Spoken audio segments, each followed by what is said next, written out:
Eu sou o João Ernesto, sou médico do trabalho, CEO da Líder Med Segurança e Medicina do Trabalho, diretor da Emercor, então acho que a maioria conhece, que é a empresa de ambulância daqui do Vale do Paraíba. Qual que é a nossa missão hoje aqui? Até por vocês serem gestores. Fazer com que vocês entendam o que é a NR1, como aplicar e principalmente o risco dando alto que tem que ser feito. Eu vou transmitir essas informações, trazer segurança para a empresa. Porque, através da segurança da empresa, a gente consegue trazer melhorias para os trabalhadores. E o que, na verdade, a legislação quer não é identificar quem são os doentes.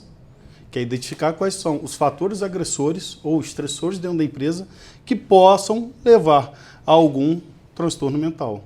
Seja ele depressão, ansiedade ou qualquer outro. Até brinco em relação ao burnout, que todo mundo fala que o burnout só o funcionário que tem, mas quem tem grande burnout são os empresários. São os fatores psicossociais. São condições que estão presentes no ambiente de trabalho, o importante é isso, ambiente de trabalho, e que podem afetar a saúde mental, emocional ou social dos trabalhadores. Então, se for algum fator externo, não tem nada a ver com a questão daqui do psicossocial, a gente não precisa avaliar isso. Tá? Da mesma forma, a gente não precisa avaliar quem são os doentes e como a gente vai tratar esses doentes.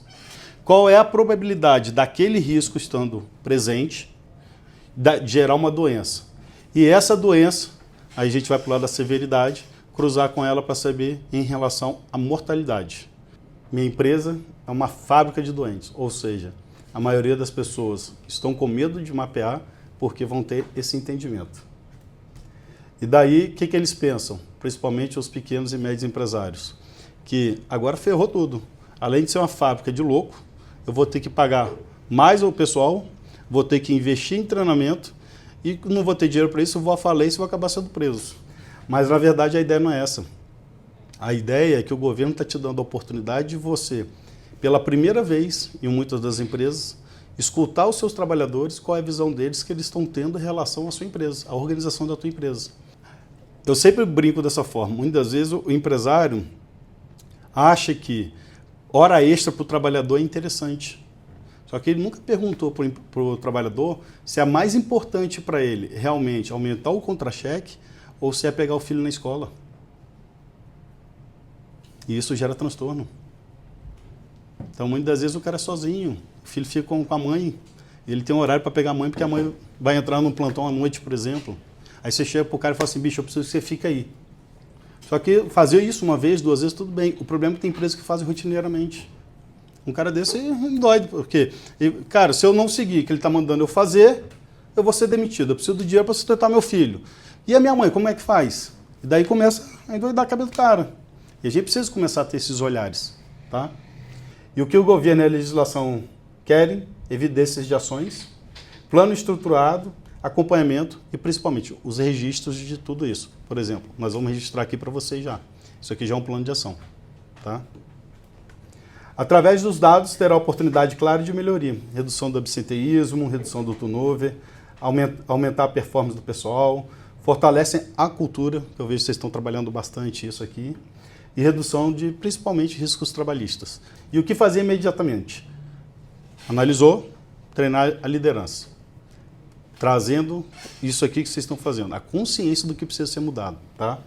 Ajustar a comunicação, implementar melhoria no clima organizacional, reorganizar fluxos de trabalho, criar canais de apoio e denúncias e monitorar constantemente. Adianta a gente mapear, gerar o PGR, gerar o plano de ação, colocar até em aplicação e não monitorar? Não.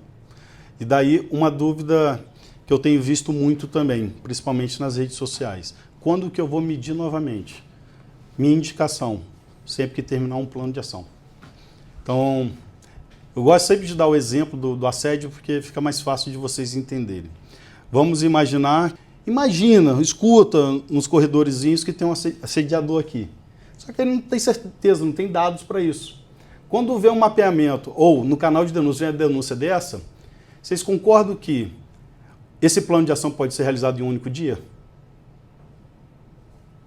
É só ir lá e demitir o cara. Ele já tem o dado, e já tem o achismo que ele escutava e agora comprovou, fechou. Fala, porra, agora eu vou demitir o cara.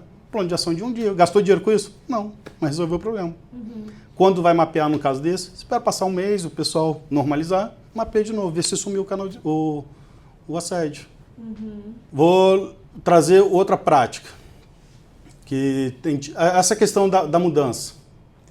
Começou a fazer as mudanças e começou a comunicar e treinar o pessoal sobre as mudanças. É um plano de ação, vamos fazer isso por um mês. Passou um mês, mede de novo. Você vai ver que você diminuiu. São fatores que a gente consegue apagar, igual, por exemplo, quando tem um risco físico, ruído. Muitas vezes, se a gente enclausurar aquela máquina ou trocar aquela máquina, a gente consegue sumir com esse risco. Mas muitas vezes os fatores psicossociais a gente não consegue. 95% querem trabalhar onde se sintam respeitados, e empresas que investem em programas de saúde e bem-estar estão vendo o retorno de 3,27 dólares a cada dólar investido. Então, vem muito em questão assim, cara, a gente precisa deixar um pouco a questão do papel da medicina do trabalho, do papel mesmo. Porque a medicina do trabalho não pode ser mais papel, ela tem que ser gestão também junto com a empresa. O papel é só uma consequência hoje. Então, essa é a visão que a empresa tem que ter e olhar para o seu médico do trabalho, para o seu engenheiro do trabalho como um parceiro e falar, cara, vamos crescer juntos. Às vezes a empresa tem metas lá que são inalcançáveis. Aí você tem que entender tudo isso e daí vem a pergunta, dá para ser receita